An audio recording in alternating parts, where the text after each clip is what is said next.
शुरू हो गई है शायद your recording, your enter screen now share.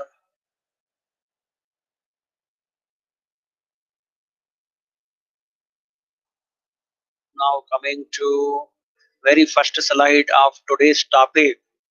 Now you see friends, first of all, good evening to all of you. At this time it is 5 o'clock and 5 minutes are there. Okay, now I am starting my lecture. Today's lecture is the third lecture of my eco-friendly lecture series. It is third number today. And the topic of this lecture is each and every substance, whether gas, liquid or solid, present in this universe has got solubilizing power. It is as per mixed solvency concept. I have started the mixed solvency concept in the year 2009. This is very new concept on solubilization. Okay, and these are my details.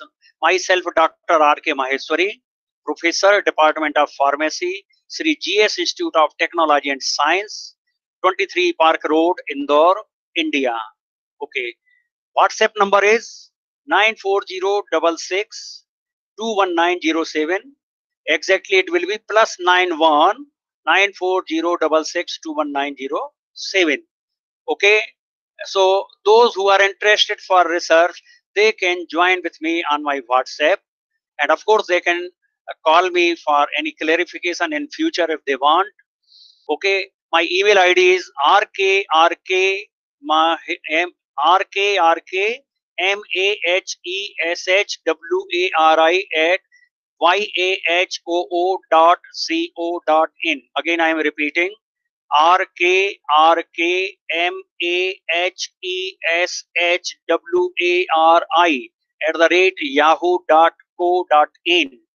And there is my website also. So much matter is available on website: hydrotropic solubilization, mixed hydrotropic solubilization and mixed solvency concept on this website www.rkmaheshwari.com. So you can see so much matter on this my website also. Okay, coming to another slide.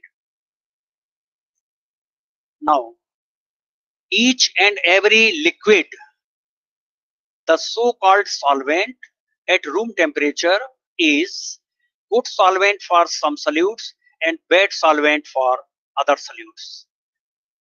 From books and literature, we know that all substances present in liquid state at room temperature, they are known as solvents. For example, glycerin, propylene glycol, water, chloroform, DMF, acetone, vegetable oils, ethanol, methanol, acetonitrile, hexane, etc. They are called solvents. There is no solvent which is good solvent for all solutes.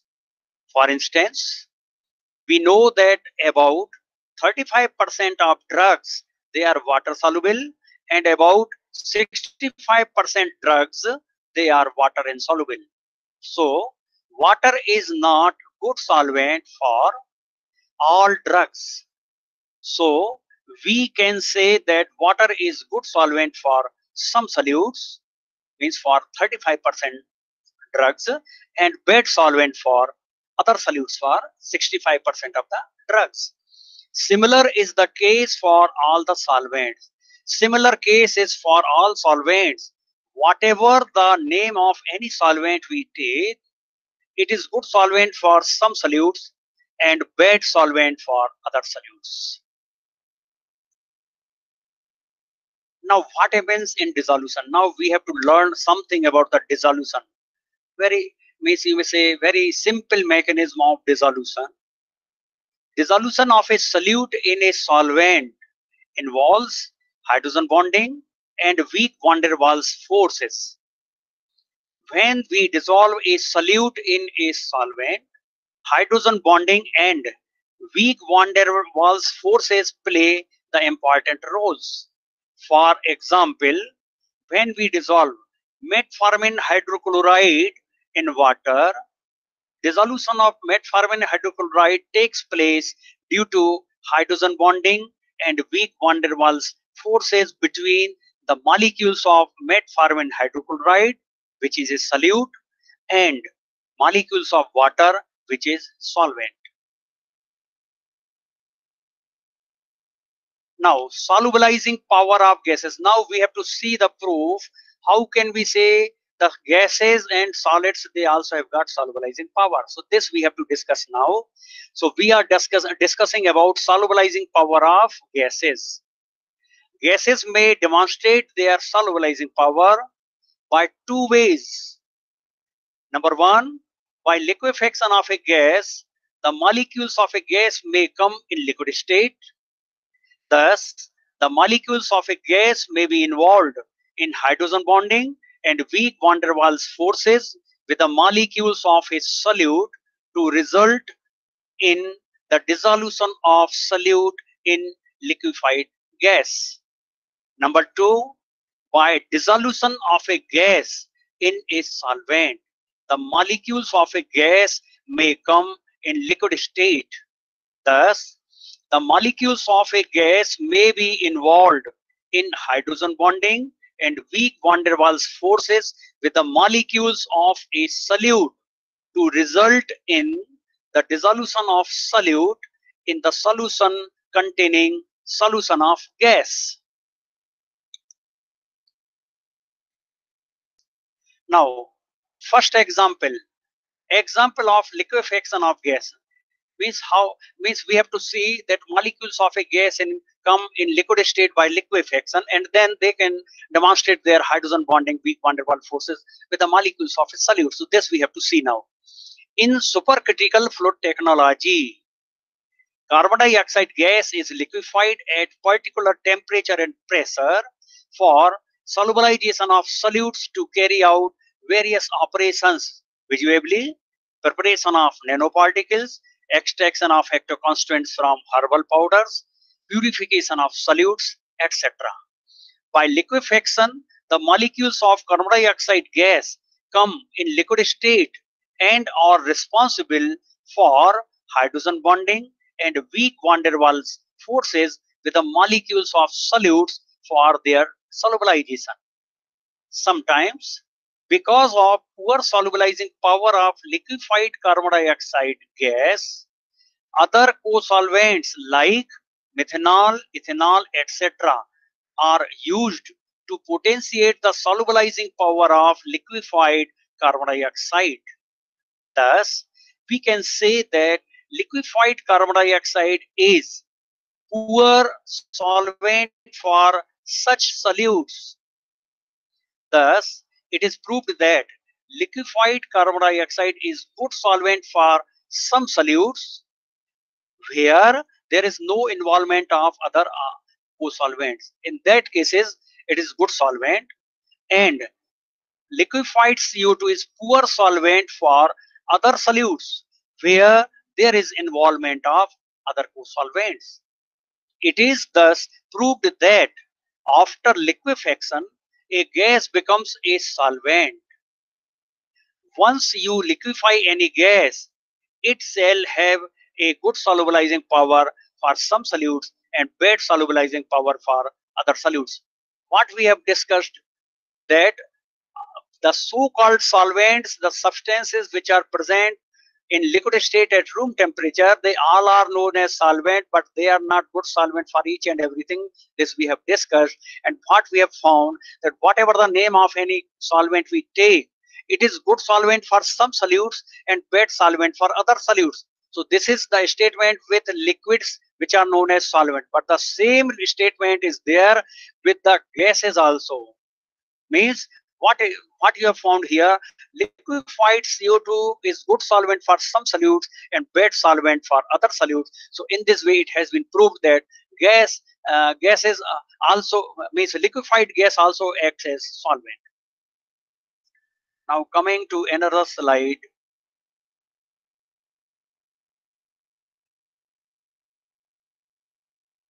Now here this another example means first example was where the gases were liquefied for molecules to come in liquid state. Now another way, how the molecules of a gas may come in liquid state by dissolution of gas in a solvent. So now I am discussing about this. Now you see, example of dissolution of a gas in a solvent. Molecules of a gas may come in liquid state after dissolution of gas in a solvent. Thus, such dissolved molecules of a gas may be involved in hydrogen bonding and weak van der Waals forces with the molecules of solutes to dissolve them. For example, HCl gas. You know, HCl is a gas.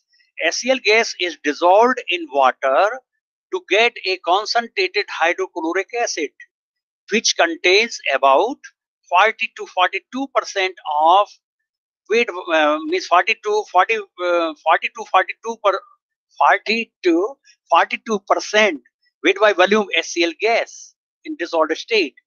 Nalidixic acid is quite water insoluble drug. Nalidixic acid. I am giving the example now here that nalidixic acid is a quite water insoluble drug and has solubility of about 0.021% weight by volume in water. Means it is a poorly water soluble drug.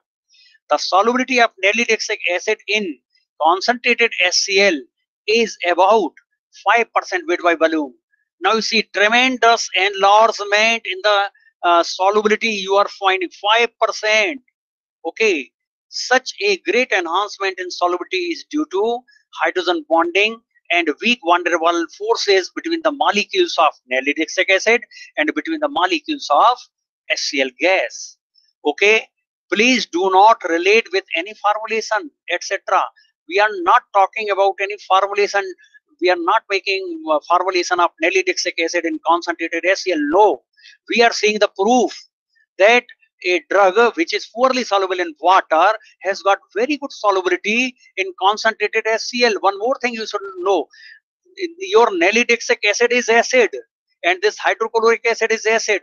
So the solubility of a poorly water soluble drug cannot be increased by acids. But we are seeing, we are observing that there is tremendous enhancement in the solubility of a acid in a acid. Means there is no role of pH.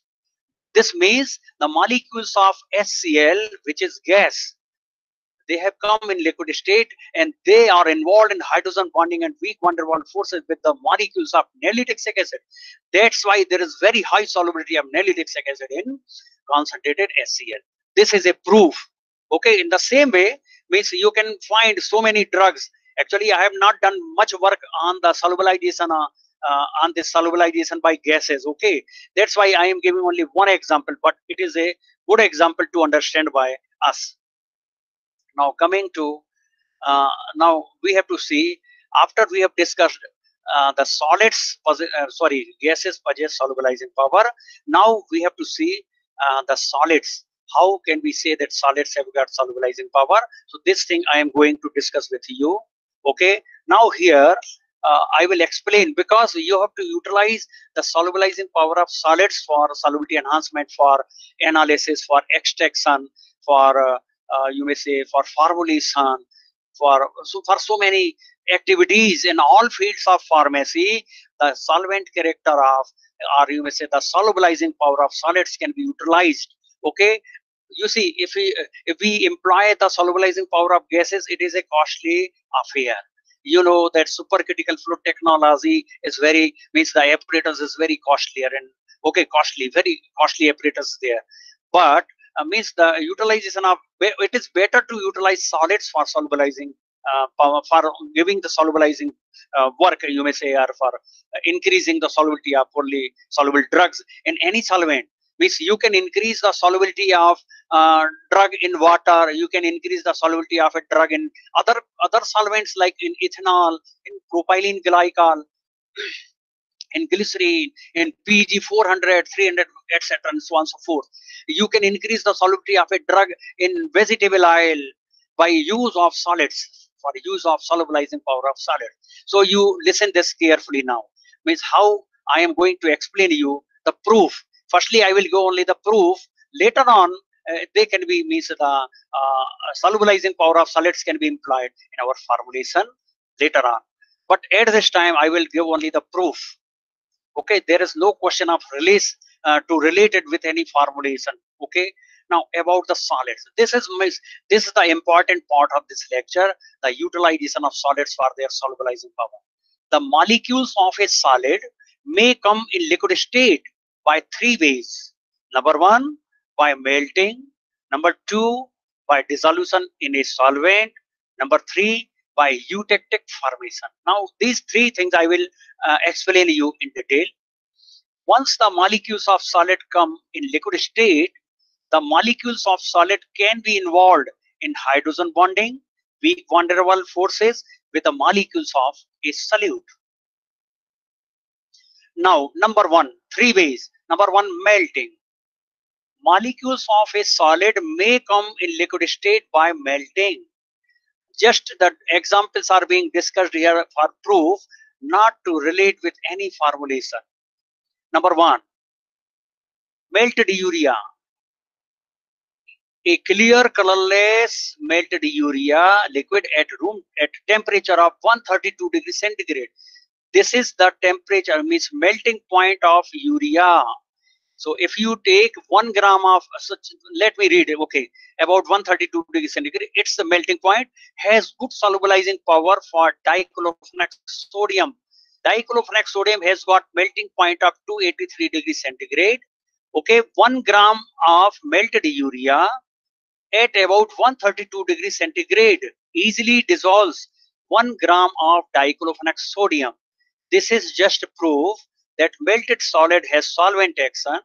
Do not relate with dosage form, etc. Okay, now we have to understand why I have mentioned the melting point of diclofenac sodium, because a thought may come in your mind that melted urea is at high temperature 132 degrees centigrade. So you might be thinking that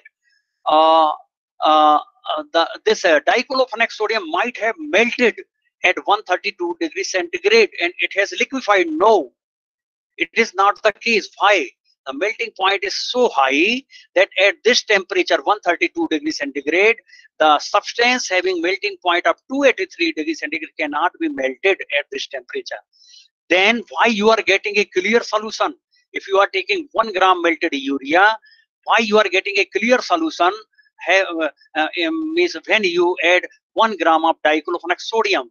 The reason is the molecules of urea have come in liquid state and they are responsible for hydrogen bonding and weak van der Waals forces with the molecules of diclofenac sodium.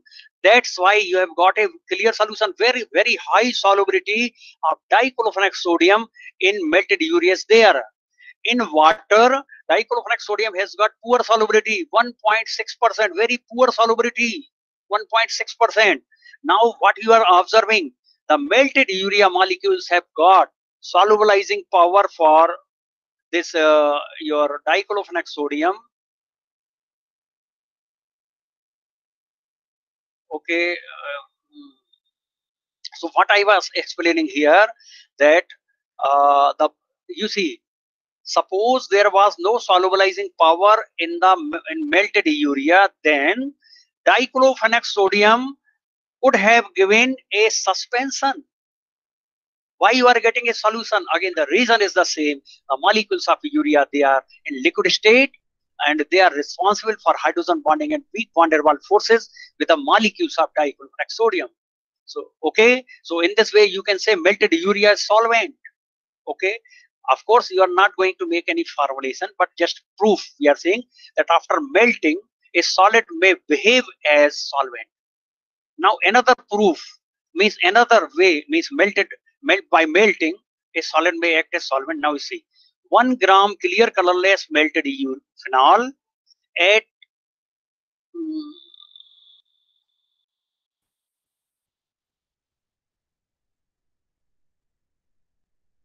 now you see here 1 gram clear colorless melted phenol. If you take in a test tube 1 gram of phenol, you put this test tube in water bath, and if so at 44 degrees centigrade, which is the melting point of phenol, you get a clear colorless melted phenol. Okay, now this melted from phenol 1 gram at 44 degrees centigrade dissolves about 500 milligram of nalidixic acid, which has got melting point of 230 degrees centigrade. 500 milligram, very high solubility of nalidixic acid, and there is no melting of nalidixic acid which has got very high melting point at this degree centigrade. Then why you are getting a clear solution? When you add 500 milligram of nalidixic acid in 1 gram melted phenol, why you are getting clear solution? The reason is same. The molecules of phenol, they have come in liquid state and they are responsible for hydrogen bonding and weak van der Waals forces with the molecules of nalidixic acid, and then that's why we are getting a clear solution. Okay, we are not making any formulation. Please listen it carefully. No question of formulation. Just we are seeing the proof that after melting, a solid can behave as solvent. Okay, means melted phenol has very good solubilizing power for nalidixic acid. This is just a proof. Do not relate with formulation. So these two examples are sufficient to give the idea that after melting, the molecules of a solid may come in liquid state for hydrogen bonding and weak van der Waals forces with the molecules of a solute. Okay. Now coming to another slide. Now, so previously we have discussed by melting the molecules of a solid may come in liquid state. Now we have to discuss by dissolution in a solvent. The molecules of a solid may come in a liquid state. So molecules of a solid may come in liquid state when the solid is dissolved in a solvent. Solubility, first example, solubility of ibuprofen in water is very poor. 0.028% weight by volume. Very poor solubility of ibuprofen in water is there. When we prepare a concentrated solution of ibuprofen, solubility of ibuprofen in 2 molar sodium benzoate. 2 molar means 28.8% weight by volume sodium benzoate solution in water. We say strong solution of sodium benzoate in water. The solubility of ibuprofen becomes 2.390%. Okay. Now, if you divide this factor, means this amount, by this, you get more than 85.4, something like this. So there is 85-fold or 85 times solubility enhancement in the solubility due to the presence of a large concentration of sodium benzoate in water, which we call in common terms as hydrotropic solubilization. What is happening here? Sodium benzoate, which is solid at room temperature, the molecules of sodium benzoate have come in liquid state after dissolution, and now these molecules of sodium benzoate are responsible for hydrogen bonding and weak van der Waals forces with the molecules of ibuprofen. That's why 85 times solubility enhancement is there. Suppose there was no solubilizing power in the molecules of sodium benzoate, this much solubility could have not been obtained. You could have got a there hardly there was any solubility enhancement in the solubility of ibuprofen in water. So this is example how the solid molecules come in liquid state after dissolution, and then they demonstrate their hydrogen bonding and weak van der Waals forces for the dissolution of other solutes. So in this way, you may say the solid molecules after in liquid state and after dissolution, they are acting as solvent. Okay. Now another example, solubility of furosemide in ethanol is very poor, 1.7%. Means it is sparingly soluble drug. Solubility of furosemide in ethanol is about 1.7% weight by volume. Solubility of furosemide in 15% weight by volume niacinamide solution, 15% weight by volume niacinamide solution in ethanol is about 5%. Why? There is threefold solubility enhancement. 5 divided by 1.75, about 3 times solubility enhancement is there. Why? The reason is niacinamide, which is solid at room temperature, its molecules, these molecules of niacinamide have come in liquid state after dissolution in ethanol, and hence they are responsible for hydrogen bonding and weak van der Waals forces with the molecules of furosemide. That's why there is higher solubilizing power of this solution, in which 15% niacinamide is present in ethanol. Okay, so this is another example. We are not formulating any formulation, just we are discussing the proof that how can we say that solids have got solubilizing power. Third example, the solubility of pyroxicam in propylene glycol, another third solvent now. Okay, water, ethanol, and now propylene glycol. Solubility of pyroxicam in propylene glycol is about 5 milligram per ml. Poor solubility. Solubility of pyroxicam in a solution containing 10% sodium acetate and 10% sodium caprylate in propylene glycol is about 120 milligram per ml. Now in this propylene glycol, two solids have been dissolved. 10% weight by volume, sodium acetate and sodium caprylate. So after dissolution, the molecules of sodium acetate and molecules of sodium caprylate, they have come in liquid state.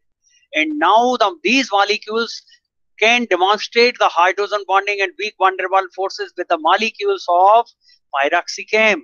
And that's why therefore there is 24 times solubility enhancement. 120 divided by 5, 24. About 24-fold enhancement in solubility is there because the molecules of two solids, sodium acetate and sodium caprylate, have come in liquid state for hydrogen bonding and weak van der Waals forces. Okay, so these are the proof. At present, I am not discussing about the formulation. Now coming to, another slide. Now, third way by which the molecules of a solid may come in liquid state is by eutectic formation. For example, one more thing I would like to tell all of you, because here the details of eutectic formation you will find in RKM lecture series 8 in YouTube. I would like to tell you that there are 31 YouTubes made by me, and the duration of each video is about 14-15 minutes. 14-15 minutes duration. So numbering from 1, 2, 3, 4 up to 31, they are present on YouTube. If you put these words, some of these words, RKM lecture series 1, you will get 1, 2, 2 and all that. So there are different things have been discussed in 31 these small videos. Okay, now so this I am just giving the reference.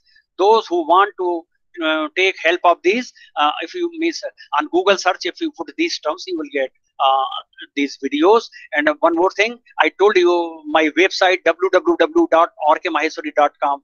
On that also these all things are available. Okay, so what we have to discuss now, the eutectic, how the molecules of a solid may come in liquid state by eutectic. If you take 10 gram thiamol, the melting point of thiamol is 48 degrees centigrade, and 10 gram menthol melting point is about 44 degrees centigrade. Again, you listen, thiamol melting point 48 degrees centigrade, menthol melting point 44 degrees centigrade. If you take 10 gram of both, triturate with the help of pestle mortar, you get a clear colorless liquid which is known as eutectic mixture, or you may say it is a eutectic eutectic liquid, you may say eutectic liquid or eutectic mixture. And of course the pH is 6.5, just to inform that its pH is neither very acidic nor it is alkaline. Okay, it is nearly neutral, 6.5. Now the properties of this eutectic liquid, you can see one eutectic liquid here. I think you might be able to see this is a eutectic liquid of camphor and menthol. Camphor and menthol eutectic liquid means just like this you can get the eutectic liquid of thiamol and menthol also. So we are discussing about the solvent power of this eutectic liquid. Now if you take 1 ml of this eutectic liquid in a test tube, and if you add 10 milligram of metronidazole benzoate, 10 milligram, and if you shake the test tube, all metronidazole benzoate goes in solution. Again you will add 10 milligram, again you will get a clear solution. If you are going on adding 10 milligram of metronidazole benzoate, more than 200 milligram metronidazole benzoate goes in solution.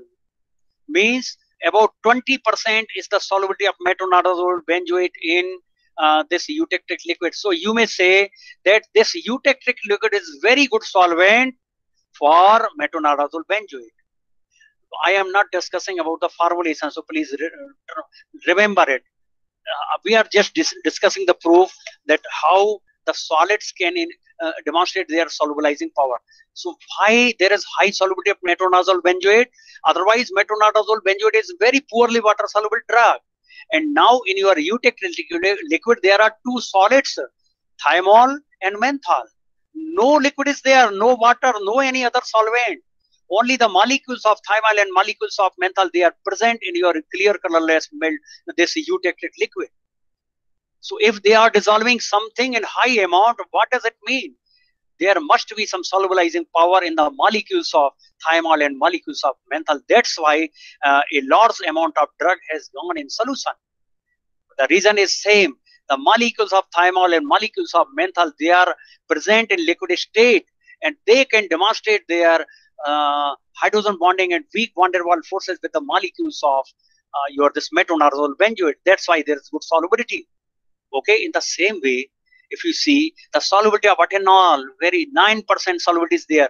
Arnidazole in this eutectic liquid, 12%, benzocaine, 12% solubility, Udrazate RSPO, 30% solubility, Risarsenol, 19%, Udrazate RLPO, 23%, about approximately.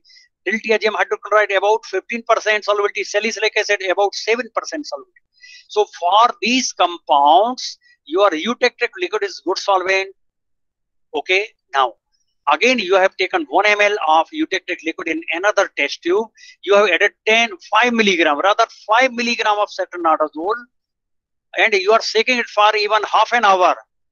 Complete dissolution of cetronidazole benzoate is not there. Means a suspension is obtained.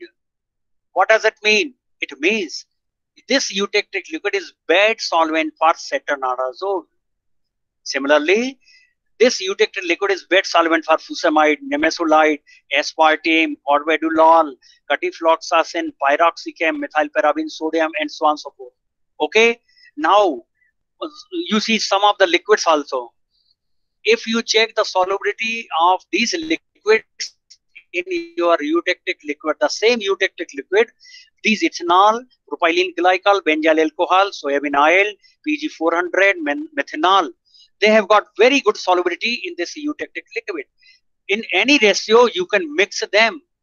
But if you see the solubility, or in other words, if you say the miscibility of glycerine and water in eutectic liquid, they are immiscible.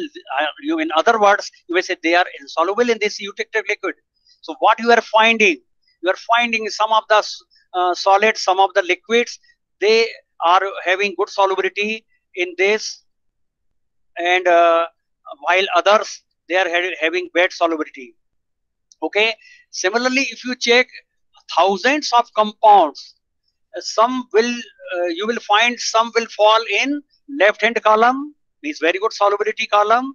Some will fall in right hand column, very bad, is bad soluble, like this. So in this way, now you can say that your eutectic liquid, which is a clear colorless liquid, is good solvent for some solutes and bad solvent for other solutes. In this way, now, as in case of liquids we have discussed, whatever the name of any liquid, the so-called liquids are so-called solvents, if you take, they are good solvent for some solute and bad for others. Similar is the case here. This eutectic liquid is good solvent for some solute, bad for others. So in this way, you can say it that this eutectic liquid is a solvent. And once it is proved that it is a solvent, means whatever it contains two things, two solids, menthol and thiamol. This means menthol and thiamol, they possess solubilizing power. That's why they are acting as solvent in this eutectic liquid. So these are the proof. You see, note not to relate with formulations. I will tell you in later part of the other series of lectures, I will tell you how to utilize this concept. Now coming to few more things I have to tell. Within 5 minutes, I will stop this because I don't want to make these YouTube of longer duration. Okay, now there were two things present in your eutectic liquid, menthol and thiamol. Now you see the property of menthol. If you melt 1 gram of menthol in a test tube, at 44 degrees centigrade, you will get clear colorless melted menthol. If you take 10 milligram, if you add 10 milligram of ibuprofen, it goes in solution. Again 10 milligram, again goes in solution by shaking. So more than 600 milligram of ibuprofen is dissolved by 1 gram melted menthol. Means melted menthol is very good solvent for ibuprofen. I am not saying formulation. We are not making any formulation. Just seeing the proof that solids have got solubilizing power. Okay. Now means about 60% solubility is there. Similarly, your melted menthol at 44 degrees centigrade is good solvent for salicylic acid, good solvent for metronidazole benzoate, good solvent for naproxen, good solvent for indomethacin, good solvent for this. Okay. Now on the other hand, again if you take 1 gram menthol, melt it at 44 degrees centigrade, clear colorless melted menthol. If you add even 5 milligram of aspartame and you shake it for even half an hour, no clear solution is made. So you may say this melted menthol is bad solvent for aspartame, bad solvent for pyroxicam, for bad solvent for this sodium caprolate, bad solvent for diclofenac sodium, bad solvent for cetronidazole, bad solvent for gutifloxacin. Similarly, if you take thousands of compounds and you check the solubility in melted menthol, some will fall in this list, some will fall in this list. So now you can say that your melted menthol, which is a clear colorless liquid at 44 degrees centigrade, is good solvent for some solutes and bad solvent for other solutes.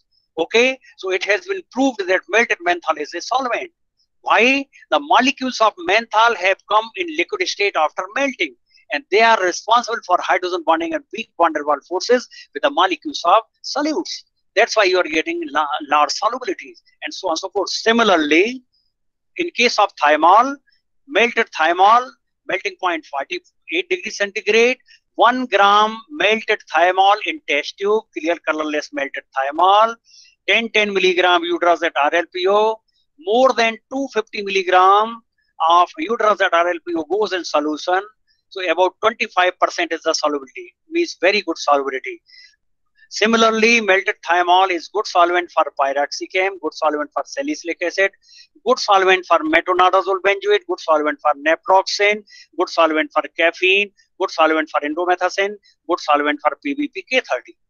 Now, on the other hand, again, if you take 1 gram thymol, you melt it in a test tube. If you add even 5 milligram of sodium caprolate, it does not dissolve even by half an hour shaking. No, because your melted thymol is poor solvent or bad solvent for sodium caprolate.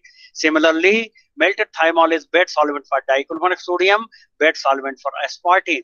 Okay, if you check thousands of compounds, okay, for solubility check, some will fall in this column, some will fall in this column. So you may say melted thymol is good solvent for some solutes, bad solvent for other solutes. So just like the solvents, the so-called solvents, they are good solvent for some solute, bad for others. Similar is the case here.